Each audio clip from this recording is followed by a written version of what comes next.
In these packages are several mystery bootleg items from AliExpress, ranging from Transformers to anime. The one that's even... oh no. They are a mystery because it's been so long I don't remember what's in them anymore. Alright, let's see what's in package number 1. It's a Gundam! That was a lot of unpackaging for this. This is an Optimus Prime bootleg, an oversized version of the core class figure, and it doesn't look too bad. And is this die-cast parts? Oh my god. Yeah, the chest piece is die-cast metal. Here is the actual core class figure, and you can see it's a straight up copy. And this is from the same company that did the Superman Optimus Prime bootleg. Make sure to check that video out after this one. And this is a pretty decent looking figure. I just can't get over the G on the head. It's very obtrusive. There's a lack of paint on the eyes, but the rest of it looks pretty good. All the detail on the figure is exactly the same as the core class one. Although this red color is a lot more glossy, and this blue is a lot deeper. The silver paint at the bottom is done really well. On the back, you do have hollow bits, just like the core class figure, but some extra hollow bits over here. Articulation wise, the head can move. These are on ball joints so they can move. Same with the legs. Transformation is fairly simple. Here's the vehicle mode. He does come with a weapon, which we've seen before. It's basically Starscream's null ray. It doesn't seem like these parts here tab in properly, which is unfortunate. By the way, guys, after you watch the video, let me know in the comments below which bootleg is your favorite. Alright, let's open this one up. Now this is gonna be fun. So here we have a really buff Pikachu. By the way, there are some more bootleg Transformer figures, so stick around. This is a threat. He's a bit scuffed up on the head, which kind of sucks. And I'm scuffed in the head. But the rest of it looks pretty hilarious. I think you can 3D print these. Here's the stand it comes with. It is, once again, very scuffed up. Let's see if it holds in place. Ooh, it does hold in place. I like how there's even a little Pokeball on the stand. That's really great. The sculpt work on here is very good. There's a lot of muscle definition on here that I really like. It's also a pretty solid figure. The only flexible part is this tail. I like the black shorts he's wearing, and I like how tiny his legs are compared to the rest of his body. There's not a whole lot to say about this one, but it is pretty funny. This one was actually from eBay. This is a Windblade figure. She's gonna get her own full video, so I'm not gonna spend too much time on it.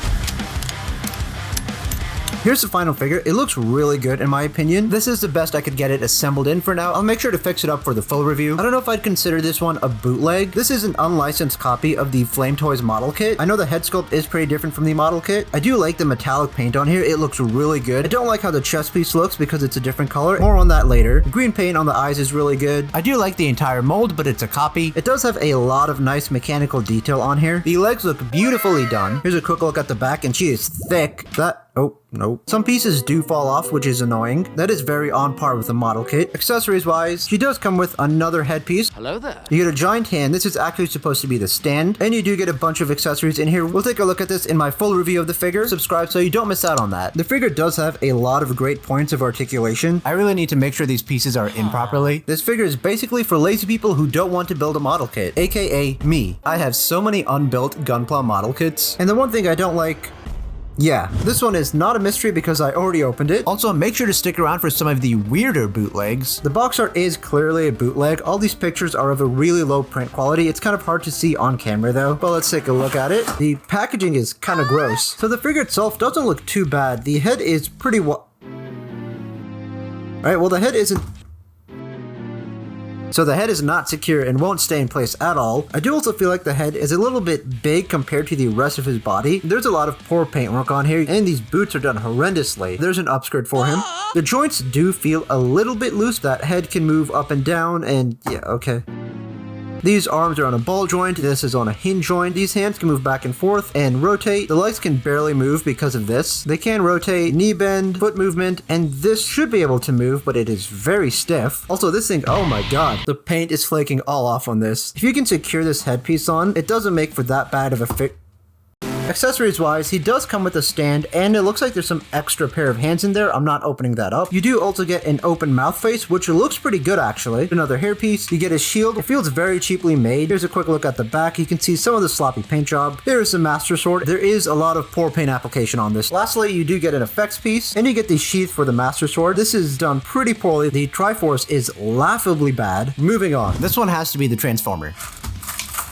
Geez, how much packaging is needed for one figure? This is a bootleg of Starscream. It's a knockoff of the movie Legends figure. There's no instructions on how to transform it, but let's take a closer look at it. He has that Dorito body. The brown color isn't the best. The head sculpt looks fairly decent. There's a lot of nice detail going on through here. Same in this area. The arms and hands don't look too great. The plastic quality feels very good. He is very thin.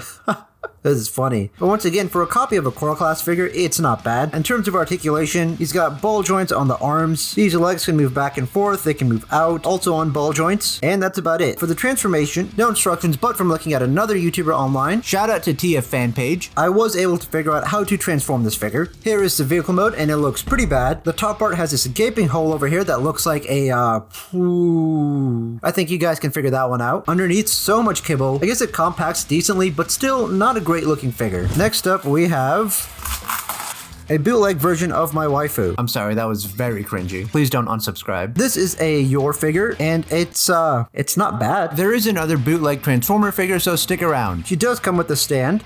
Holds in place pretty well. The sculpt work on here is pretty decent. This hairpiece gets in the way. The face sculpt and the paint on the face is done pretty decently as well. Usually with a lot of these bootleg anime figures, the face is done really poorly. I mean, there is a lot of poor craftsmanship on this figure in a lot of areas. It is more of a statue. She's not posable in any way, but a lot of these pieces are kind of flexible. And Jesus, she has massive tits. The craftsmanship on the top of the head with the headband is done really poorly. The paint application isn't done well. Her little weapons are made of a very flexible rubbery material. The hands look really, really bad. Down over to the legs, the paintwork on here is done super poorly. Even on this inside part of the dress, it is super sloppy. But from a distance, it doesn't seem like too bad of a figure, especially for the price I paid for. Let's take a look and see what this is. This one is a knockoff of the Combiner Wars Megatron figure. I do remember the picture showing him actually having Megatron's head, but instead we have this, which is an interesting design. He's got the camo colors all throughout him. I like how there's a spot for light piping, but the figure doesn't have any eyes. Articulation-wise, seems like the head can move, arms can move, elbow bend, waist rotation. Looks like the legs can move all around. They can't move back though. They can move out to the side, you can give them a bend, and the feet can move back and forth. I do like how this section shifts when the feet move. Yeah, overall, this isn't a good looking one. And it seems like I was supposed to get 2 blasters. I only got the 1, unless... Is this... Oh, okay, never mind then. Well, there's a look at the blasters. They don't look good, okay? And then he also has this tank piece. Looks like I can do that. The transformation on this guy is also fairly simple. And here's the tank mode for the bootleg Megatron. It doesn't really look good. Transforming this didn't feel too good either, even though it was very simple. I don't know how to explain it. I mean, it is what it is for a bootleg, so there's not much I can say about it. You can see a lot of the tank details on there, and there's some more detail on the underside. Overall, though, it's just a cheap toy. I think out of these 2 bootlegs, the Optimus Prime looks significantly better. The Megatron just looks like crap. Now, what could this one be? And oh geez. So this is an Amelia figure from ReZero. The eyes, the face looks pretty bad. There's something about it that's just very off. She does come with a stand that's very sparkly, but it's got a lot of scratches on it. And yep. Okay, now it's holding together. Never mind. There's a lot of paint chipping going on here. The hands look really weird. Yeah, you can easily tell that this one is a bootleg. Wait a minute, hold on, did I just see something? Oh god, they actually gave her underwear. Well, I guess that is... And it has like actual detail on it too. And if you're curious, the Your one does have a mold for one. Honestly, I'm not one to judge. And if you're curious about those figures, maybe you should check out those videos right now.